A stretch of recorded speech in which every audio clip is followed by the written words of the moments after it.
Study with प्रकाश साठ डूंगरपुर मेरे YouTube channel पर आपका स्वागत है। दोस्तों नमस्कार, मैं प्रकाश साध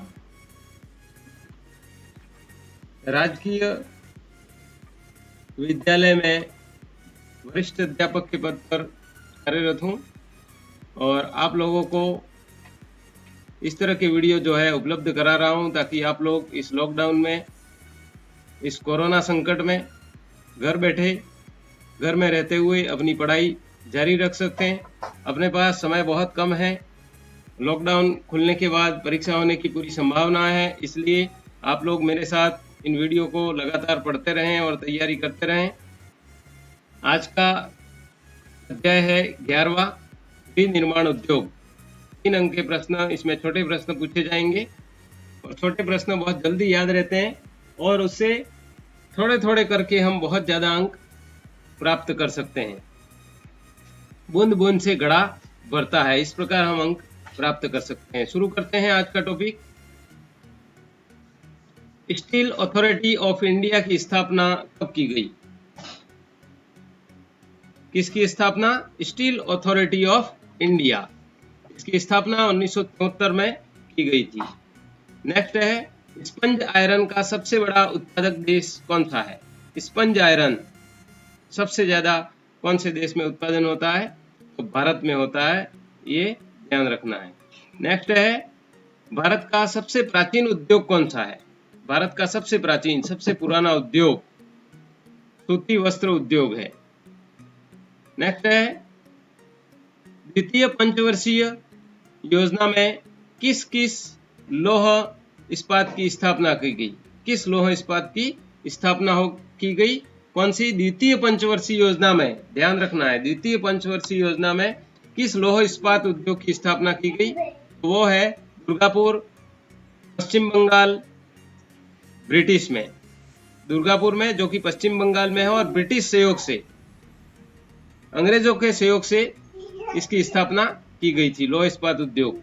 दूसरा है राउरकेला में, जो कि उड़ीसा में है और जर्मनी के सहयोग से इसकी स्थापना की गई। तीसरा है भिलाई, जो कि छत्तीसगढ़ में है, रूस के सहयोग से इसकी स्थापना की गई। ध्यान रखना है, दुर्गापुर पश्चिम बंगाल में है, इसकी स्थापना में सहयोग रहा ब्रिटिश का।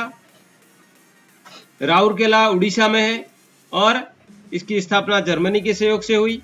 और भिलाई छत्तीसगढ़ में है, जिसकी स्थापना रूस के सहयोग से हुई। नेक्स्ट है, एशिया का सबसे बड़ा लौह इस्पात केंद्र कौन सा है? पूरे एशिया महाद्वीप का सबसे बड़ा लौह इस्पात केंद्र बोकारो, झारखंड में लौह इस्पात केंद्र है, सबसे बड़ा पूरे एशिया का, बोकारो, जो कि झारखंड में है।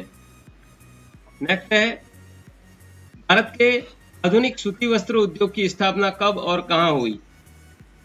आधुनिक सूती वस्त्र उद्योग, ध्यान रखना है, आधुनिक सूती वस्त्र उद्योग की स्थापना कब और कहां हुई? तो आधुनिक सूती वस्त्र उद्योग की शुरुआत जो है फोर्ट ग्लास्टर से 1818 में, ध्यान रखना है, 1818 में फोर्ट ग्लास्टर से। नेक्स्ट है, भारत में आई औद्योगिक नीति कब जारी की गई? भारत में ये जो औद्योगिक नीति आई उसको कब जारी किया गया? 1948 में। नेक्स्ट है, सूती वस्त्र उद्योग के स्थानीयकरण को प्रभावित करने वाले कारक कौन कौन से हैं? सूती वस्त्र उद्योग के स्थानीयकरण को प्रभावित करने वाले कारक: कपास उत्पादन क्षेत्र, सस्ते परिवहन व श्रम, नम जलवायु। ये स्थानीय ऐसे कारक हैं जहां पर मौजूद होते हैं, वहां सूती वस्त्र उद्योग जो है स्थापित करने में कोई दिक्कत नहीं होती है। तो सूती वस्त्र उद्योग को स्थानीयकरण को प्रभावित करने वाले कारक हैं ये: कपास उत्पादक क्षेत्र, जहां पर कपास मिल जाए, सस्ते परिवहन और श्रम मिल जाए, और नम जलवायु हो वहां की। नेक्स्ट है, सूती वस्त्र की राजधानी किस शहर को कहते हैं? सूती वस्त्र की राजधानी, ध्यान रखना है, सूती वस्त्र की राजधानी कौन सा शहर है? मुंबई। नेक्स्ट है, महाराष्ट्र में सर्वाधिक सूती वस्त्र उद्योग की विकास के कारण क्या है? महाराष्ट्र में सूती वस्त्र उद्योग है, उसका विकास जो है बहुत ज्यादा हुआ, उसके कारण क्या है? पहला है काली मिट्टी का पृष्ठ प्रदेश, काली मिट्टी का पृष्ठ प्रदेश है ये। दूसरा है वहाँ की जलवायु है वो नम है, नम जलवायु। तीसरा है सस्ते श्रमिक मिल जाते हैं। चौथा है मुंबई बंदरगाह महाराष्ट्र में है। पांचवा है पूंजी की उपलब्धता है। तो इस प्रकार जो है महाराष्ट्र में सूती वस्त्र उद्योग के विकास बहुत ज्यादा हुआ। उसके कारणों में आपको ध्यान रखना है, काली मिट्टी का पृष्ठ प्रदेश है, नम जलवायु है, सस्ते श्रमिक हैं और मुंबई बंदरगाह है तथा पूंजी की उपलब्धता के कारण वहां पर सर्वाधिक इसका विकास हुआ। नेक्स्ट है, इस शहर को पूर्व का बोस्टन कहा जाता है। पूर्व का बोस्टन कौन से शहर को कहते हैं? अहमदाबाद को पूर्व का बोस्टन कहते हैं, ध्यान रखना है।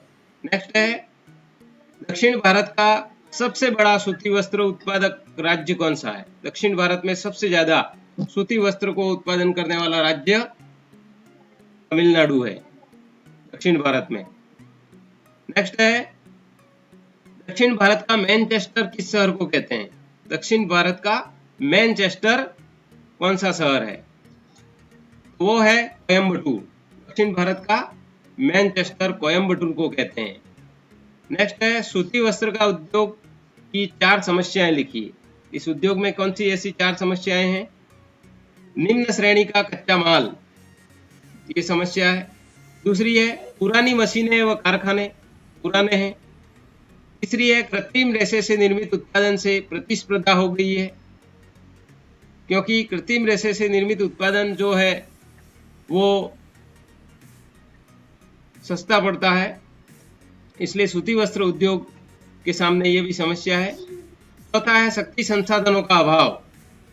तो सूती वस्त्र उद्योग में इन 4 चीजों की समस्याएं हैं। निम्न श्रेणी का कच्चा माल, पुरानी मशीनें व कारखाने, कृत्रिम रेशे से निर्मित उत्पादन से प्रतिस्पर्धा करनी पड़ती है सूती वस्त्र उद्योग को, और शक्ति संसाधनों का अभाव है। नेक्स्ट है, भारत में आधुनिक स्वरूप का पहला सीमेंट कारखाना कहाँ लगा? ध्यान रखना है, आधुनिक स्वरूप का पहला सीमेंट कारखाना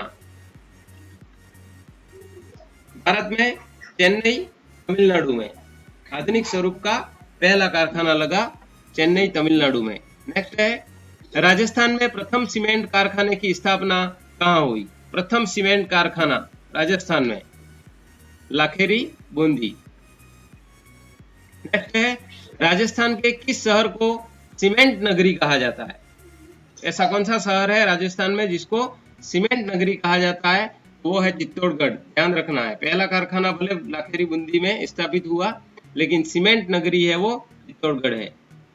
नेक्स्ट, राजस्थान में स्थित सफेद सीमेंट कारखानों के नाम लिखो। सफेद सीमेंट के कारखाने राजस्थान में कहाँ कहाँ पर है? पहला है गोटन नागौर में सफेद सीमेंट मिलता है। दूसरा खारिया खंगार जोधपुर में। ये दोनों जो है सफेद सीमेंट के कारखाने हैं। सफेद cement, white cement Gotan Nagaur में और खारिया खंगार जोधपुर में। नेक्स्ट है, भारत में अखबारी कागज का उत्पादन कहाँ होता है? अखबारी कागज नेपानगर मध्य प्रदेश में अखबारी कागज का उत्पादन होता है। नेक्स्ट है, भारत में नोट यानी मुद्रा छापने के कागज का सरकारी कारखाना कहाँ स्थित है? नोट छापने का कारखाना, सरकारी कारखाना कहाँ पर स्थित है? होशंगाबाद मध्य प्रदेश में। ध्यान रखना है, होशंगाबाद मध्य प्रदेश में नोट छपते हैं। नेक्स्ट है, देश में सर्वाधिक नमक उत्पादन किस जिले में होता है? देश का सर्वाधिक नमक अपने यहीं पर सांभर में, राजस्थान में ही सांभर में सबसे ज्यादा नमक उत्पादन होता है। तिलहन उत्पादन में राजस्थान का कौन सा स्थान है? प्रथम स्थान है तिलहन उत्पादन में। दूसरा है, किस उद्योग को उद्योगों की जननी कहा जाता है? ऐसा कौन सा उद्योग है जिसको उद्योगों की जननी कहा जाता है? लौह इस्पात उद्योग, इसको उद्योगों की जननी कहते हैं। नेक्स्ट है, देश में सर्वाधिक शीशे जस्ते के भंडार कहाँ स्थित हैं? शीशे जस्ते के भंडार पूरे देश में सर्वाधिक कहाँ पर है?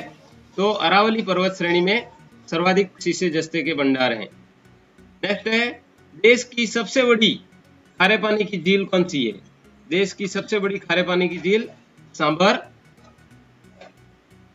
नेक्स्ट, जो आपने अभी तक ये वीडियो आप देख रहे हैं उनको दोस्तों अच्छी तरह से पूरे ध्यान से देखें। मोबाइल में देख रहे हैं तो साथ में ईयरफोन का उपयोग करेंगे तो अच्छा रहेगा, इसके बेहतर परिणाम मिलेंगे। ये था हमारा आज का टॉपिक, खनिज व ऊर्जा संसाधन। इसके कुछ महत्वपूर्ण प्रश्न जो आप लोगों को बताए हैं, आप लोग इन्हें अच्छी तरह से पढ़ें। मेरे फेसबुक पेज को भी लाइक कर सकते हैं, स्टडी विद प्रकाश सार डूंगरपुर सर्च करके फेसबुक पर। वीडियो अच्छा लगता है तो लाइक करें और अपने दोस्तों को शेयर करें ताकि वे लोग भी इन वीडियो से तैयारी कर सकें। चैनल को सब्सक्राइब कर लें, सब्सक्राइब के साथ बेल आइकन दबा दें। आप चैनल को सब्सक्राइब करेंगे, बेल आइकन दबाएंगे और बेल आइकन दबाने के साथ ऑल नोटिफिकेशन पर क्लिक करेंगे तो मेरे हर प्रकार की वीडियो, जब भी मैं कोई भी वीडियो लॉन्च करूंगा यूट्यूब पर, तो आप लोगों को इसकी तुरंत सूचना मिल जाएगी। आपको कहीं पर कहीं ढूंढने की कोई ज़रूरत नहीं है, आपको सीधा वीडियो उसमें आपके मोबाइल में शो हो जाएगा। ये आपका सबसे बड़ा फायदा है, इसलिए चैनल को सब्सक्राइब करने का होता है। कोई सब्सक्राइब करने का कोई दूसरा अर्थ नहीं है। सब्सक्राइब क्यों करते हैं? ताकि हमको उसके वीडियो हैं, जब भी वो वीडियो बनाए तो हमको मिल जाए और उसके साथ ऑल नोटिफिकेशन पर क्लिक कर दें। दोस्तों, इस कोरोना महामारी के संकट में पूरा देश इस समस्या से जूझ रहा है। आप भी सावधानी रखें, एहतियात बरतें, घर में रहें, मास्क का उपयोग करें। हर आधे घंटे में या जब भी कहीं इधर उधर से बाहर से जाके आएं तो आप लोग साबुन से अच्छी तरह से हाथ धोएं। घर में रहें, सुरक्षित रहें, स्वस्थ रहें। इन्हीं शुभकामनाओं के साथ जय हिंद, जय भारत, जय महाराज।